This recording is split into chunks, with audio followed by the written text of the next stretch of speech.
For the last few years, you've been told to watch the stock market, worry about inflation, and obsess over the Fed.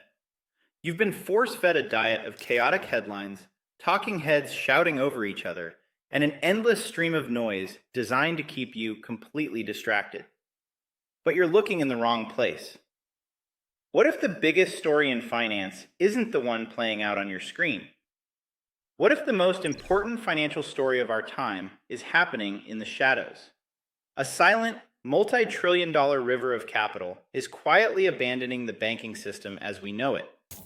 This isn't a crash. It's not a panic. At least, not in the traditional sense. It's a deliberate, calculated migration of money on a scale that's almost impossible to comprehend. This is the story of that hidden flow. It's about why the system feels so unstable, where the real pressure is building, and what new risks are forming just out of sight. And understanding it changes everything. To understand this hidden flow, you first have to look at the cracks it leaves on the surface. We all feel it, a persistent sense of fragility in the financial world. Strange market behavior that feels completely disconnected from economic reality. And of course, the unnerving memory of those bank failures that flared up and then vanished from the news cycle, leaving a trail of unanswered questions. The year 2023 was a stark warning. The collapse of Silicon Valley Bank, followed by Signature Bank, and the emergency rescue of First Republic weren't isolated incidents. They were symptoms of a much deeper structural problem. We were told for years that our banking system was fortified after the 2008 crisis. Yet we watched firsthand how quickly a modern bank run can happen. It doesn't take a line of people snaking around the block anymore. It just takes a few taps on a smartphone. Billions of dollars in uninsured deposits, any cash over the $250,000 insured threshold, fled these banks in a matter of hours. This exposed a critical vulnerability. Many banks had become heavily reliant on huge corporate deposits that aren't sticky. These depositors aren't loyal. They're clinical. They will move their money at the first hint of trouble or for the promise of a better return. The crisis revealed that the foundations of many banks were far more brittle than regulators had led us to believe. And while the headlines eventually moved on, the underlying problem didn't go anywhere. That episode sent a shockwave through the system. It was a wake-up call for anyone with significant cash sitting in a bank, forcing them to ask a simple, rational question. Is my money in the right place? For trillions of dollars, the answer was a resounding no. And that answer is what opened the floodgates.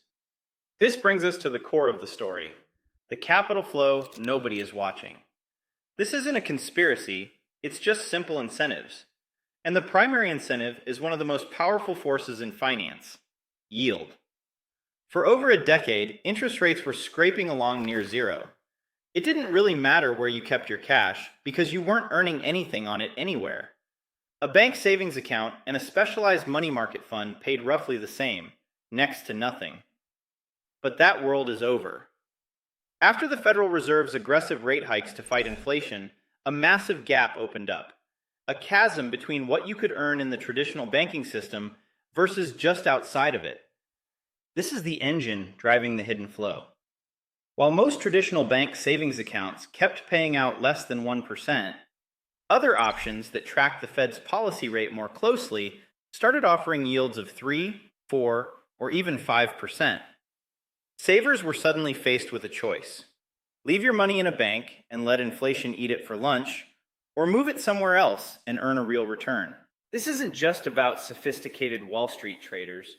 We're talking about everyday people, small businesses, and massive corporations all making the same logical decision.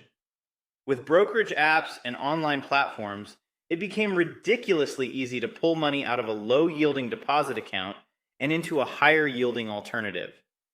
This triggered a slow but relentless drain of capital from the banking system. The cheap, stable deposits that banks rely on to fund loans started to evaporate. After peaking around $18.5 trillion in 2022, U.S. bank deposits began to shrink as this migration gained speed. Think of it like this. Millions of small creeks that once fed a large reservoir suddenly changed course. Each creek might seem insignificant on its own, but together they divert the entire river, leaving the reservoir to slowly dry up. That is precisely what's been happening to the US banking system. The money isn't vanishing, it's just being rerouted. And its first stop is a behemoth hiding in plain sight. The first and largest destination for this river of capital is a corner of the financial world known as money market funds, or MMFs. But here's where the story gets much bigger than just banks. The numbers here are just staggering. As of early March 2026, the total assets in these funds have surged to a record-breaking $7.82 trillion. That's a 12% jump in just the last year, a clear sign of this accelerating trend. To put that number in perspective, it's larger than the entire economy of any country on Earth besides the United States and China. So, what are these things? A money market fund is an investment vehicle designed to do one thing: keep your money safe while providing a modest return. They do this by investing only in the safest, most liquid, short-term debt imaginable. We're talking about US Treasury bills that mature in a few months, or repurchase agreements, which are ultra short-term loans backed by government securities. They're built to maintain a stable value of $1 per share. You put $1 in, you expect to get $1 back, plus a little interest. After the 2008 crisis, regulators tightened the screws, especially on MMFs that invested in corporate debt. This pushed the vast majority of assets into what are called government MMFs, which invest almost exclusively in US government debt and other ultra-safe assets. That makes them one of the most conservative places to park cash outside of an FDIC-insured bank account. And here's the part most people miss. Trillions of dollars aren't just sitting in a vault somewhere. This money is being put to work. When you move your cash from a bank to a government money market fund, you are, in effect, lending money to the US government. That $7.82 trillion pool of capital has become one of the single largest buyers of short-term US Treasury bills. In recent years, these funds have been soaking up a colossal 20 to 25% of all new short-term debt issued by the Treasury. The implications are profound. At a time of record government deficits, this massive structural demand from money market funds helps the US government fund its operations at a lower cost. It acts as a silent subsidy, keeping borrowing costs in check. The hidden flow of your deposits is directly helping to finance the government. But this is only the first pipeline. There's another, newer, and far more advanced channel that's also redirecting capital into this exact same place. The second pipeline is smaller, but represents the future of this capital migration: stablecoins. These are digital tokens, cryptocurrencies designed to hold a stable value, usually pegged 1-to-1 with the US dollar. The biggest names are Tether, USDT, and Circle's USDC. Their total market capitalization now exceeds $310 billion, with some analysts projecting it could reach $2 to $3 trillion by 2030. But here's the crucial part. How do they hold that peg? They do it by holding reserves of real-world assets. And more, those reserves are the very same thing money market funds are buying: US Treasury bills. For example, Tether's own reports from late 2025 showed that a huge portion of its massive reserves were held in T-bills and other cash equivalents. Think of stablecoins as digital wrappers around Treasury-backed dollars. They are the plumbing for the new digital economy, enabling instant, 24/7, borderless transfers of value. They bypass the slow, expensive, and clunky correspondent banking system. When a crypto trader wants to move out of a volatile asset like Bitcoin, they jump into USDC or USDT. When a business in a developing country wants to hold dollars to hedge against its local currency, it can now do so with stablecoins. This system isn't without its own risks. The 2023 banking crisis was a critical stress test. When Silicon Valley Bank failed, the issuer of USDC revealed it held $3.3 billion of its reserves as uninsured cash at the bank. The news caused USDC to temporarily break its dollar peg, sending a wave of fear through the crypto world. But this event had an ironic outcome. It highlighted the risks of relying on the traditional banking system and pushed stablecoin issuers to move their reserves out of bank deposits and into the perceived safety of US Treasury bills. So now we have two massive pipelines, one from the traditional financial world and one from the new digital frontier, both collecting dollars and funneling them into the exact same destination, short-term US government debt. The scale is already immense, and the direction of travel is unmistakable. So, what happens when you divert a multi-trillion-dollar river of capital? You fundamentally reshape the entire landscape. The consequences of this hidden flow are showing up in three critical areas. First, as we've seen, it creates an almost insatiable structural demand for US government debt. The combined force of roughly $7.8 trillion in money market funds and the growing pile of stablecoin reserves creates a massive buying pool for T-bills. This helps finance a US deficit running at nearly $2 trillion annually, and it does so at lower interest rates than would otherwise be possible. This flow reinforces the US dollar's dominance, not through deliberate policy, but through powerful market incentives pulling global capital into the safety of US debt. Second, and this is the risk no one is talking about, is the immense pressure this puts on the traditional banking system. This isn't a victimless event. Bank deposits are the raw material for lending. They are the cheap, stable funding that allows banks to give out mortgages, small business loans, and car loans. When those deposits walk out the door, the engine of credit creation starts to sputter. Economists call this deposit loss, leading to lending pressure. Banks are forced to either pay up to compete for the remaining deposits or turn to more expensive and volatile forms of funding. This shrinks their profits and makes them more fragile and vulnerable to the next shock.